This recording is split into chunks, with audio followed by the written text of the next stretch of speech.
यहाँ पर हमें एक system A X equals to B दे रखा है। ये सिस्टम एक नॉन होमोजीनियस सिस्टम है और नॉन होमोजीनियस सिस्टम में यहाँ पर जो मैट्रिक्स ए है वो m/n साइज की है, x आ रहा है आपका Rn से और b आपका एक कांस्टेंट वेक्टर है जो Rm से आ रहा है। तो स्टेटमेंट फर्स्ट में कहा गया है द करस्पॉन्डिंग होमोजीनियस सिस्टम। ये जो हमें नॉन होमोजीनियस सिस्टम दिया गया है, अगर इसमें b की वैल्यू को 0 0 कर दिया जाए, यानी कि जीरो वेक्टर कंसीडर कर लिया जाए, तो इसका एक यूनिक सोल्यूशन होगा। और ये इम्प्लाई करता है कि नॉन होमोजीनियस सिस्टम के करस्पॉन्डिंग नॉन होमोजीनियस सिस्टम के इनफाइनाइटली मैनी सोल्यूशन होंगे, चाहे आपका कोई सा भी बी हो। यानी कि ए एक्स इक्वल्स टू 0 अगर इसका यूनिक सोल्यूशन है, यूनिक सोल्यूशन कब होगा? जब आपका जो मैट्रिक्स का रैंक है वो आपका नंबर ऑफ वेरिएबल के बराबर हो जाए।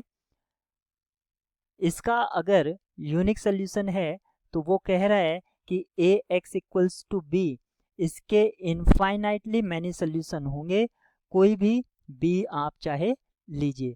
तो ऐसा नहीं है, क्योंकि A X equals to B के इनफाइनाइटली मैनी सोल्यूशन होने का मीनिंग है कि rank of A equals to rank of augmented matrix less than number of variable, तभी इनफाइनाइटली मैनी सोल्यूशन एग्जिस्ट करेंगे।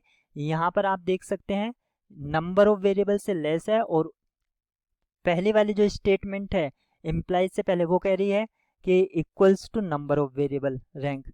तो ये स्टेटमेंट फर्स्ट आपकी रॉन्ग हो जाती है।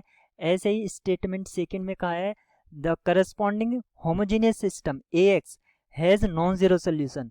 नॉन जीरो सोल्यूशन इसका मीनिंग हुआ कि इस बार जो रैंक है कोफिशिएंट मैट्रिक्स वो लेस देन होगा नंबर ऑफ वेरिएबल से, तभी नॉन जीरो सोल्यूशन एग्जिस्ट करता है। लेकिन अगर ऐसा है तो वो कह रहे हैं एक ऐसा बी एग्जिस्ट करेगा कि A X equals to B has no solution. अगर A X equals to B का कोई सोल्यूशन नहीं होगा तो इसका मीनिंग हुआ, इसका ये मीनिंग होता है कि rank of augmented matrix same नहीं है रैंक ऑफ ए, और रैंक ऑफ ए यहाँ पर लेस है नंबर ऑफ वेरिएबल से,